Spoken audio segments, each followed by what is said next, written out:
नमस्कार, जय हिंद। स्वागत है दोस्तों आपका एसजीआई कॉम्पिटिशन क्लासेस पे। मैं आपका मेंटोर रोहित कुमार। दोस्तों, भारत पाकिस्तान युद्ध हुआ।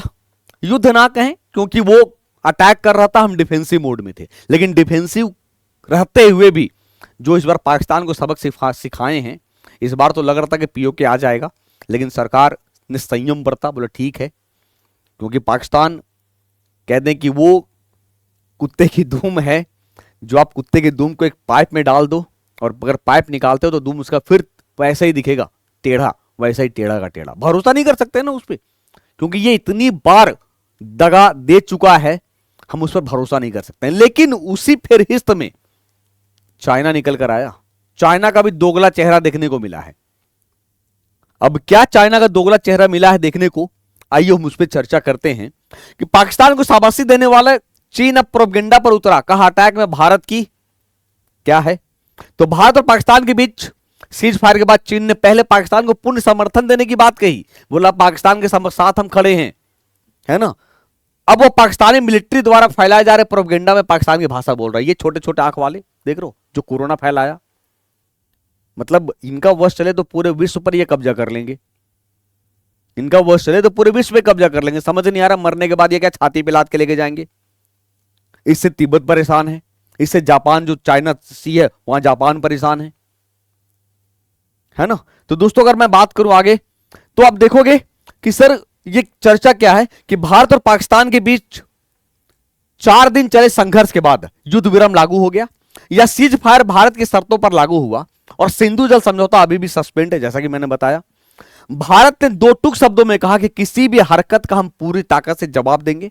उधर चीन सीज फायर को लेकर पाकिस्तान को शाबाशी दे चुका है ना। इसके बाद अब देखोगे दोस्तों कि और उसने भारत के खिलाफ प्रोपेगेंडे में पाकिस्तान की भाषा बोलनी शुरू कर दी है। तो भैया तुम भी पाकिस्तानी बन जाओ। फिर क्या प्रोपेगेंडा चला रहा है। चीन का मुखपत्र ग्लोबल टाइम्स ने पाक सेना के हवाले से दावा किया कि पाकिस्तान के साइबर हमले में भारत की 70% बिजली आपूर्ति बाधित हुई है। भैया इन्हें समझाओ कि वो ब्लैकआउट था, उसको ब्लैकआउट बोलते हैं। सरकार ने जानबूझकर बिजली कटवाए। अब इन कोरोना को कौन समझाए, है ना। ये चमगादड़ों को कौन समझाए। ये देख लो 70% बिजली आपूर्ति। भैया हम तो सीकर में भी हैं, आराम से लाइट सब कुछ जल रहा था, सब कुछ था। आप भी अपने अपने शहरों में देखे होंगे। इसके बाद चीनी मीडिया भी इस दावे से इनकार नहीं कर रहा है। वाह। हालांकि भारतीय दूतावास ने इसे झूठा बताते हुए अपने आधिकारिक सीना वेइबो अकाउंट पर इसका खंडन किया है। अब चीन का दोगला चेहरा क्या है। इससे पहले चीनी विदेश मंत्री वांग ई ने पाकिस्तान के उप प्रधानमंत्री और विदेश मंत्री मोहम्मद इसाक डार से फोन पर बात की, जिसमें उन्होंने पाकिस्तान की संप्रभुता की रक्षा के लिए समर्थन की बात की। मतलब सोचो कि अभी भी ये कूदने वाले थे। अगर युद्ध लंबा चलता, ऐसा लग रहा था कि यही पाकिस्तान के बदले लड़ेंगे आके, है ना। वांग ने कहा कि पाकिस्तान ने आतंकवाद के खिलाफ महत्वपूर्ण योगदान दिया। ओह, जबकि कुछ दिन पहले कहा था कि आतंकवाद को बर्दाश्त नहीं किया जा सकता, और आज कह रहे हैं कि पाकिस्तान ने आतंकवाद के खिलाफ युद्ध किया। कारण क्या था कि आईएमएफ से पैसा दिलवाना था ना, है ना।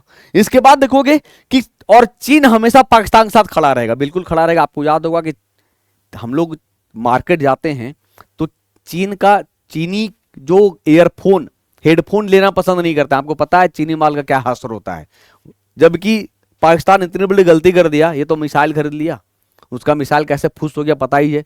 तो अब कारण ना इसका बहुत सारे इक्विपमेंट खरीदता है ये, तो हमेशा पाकिस्तान के साथ खड़ा रहेगा। चीन का दोगला चेहरा इससे पता चलता है कि वह कुछ दिन पहले आतंकवाद की कड़ी निंदा कर चुका है। उसने कहा था कि वह किसी भी सूरत में आतंकवाद का समर्थन नहीं करता है।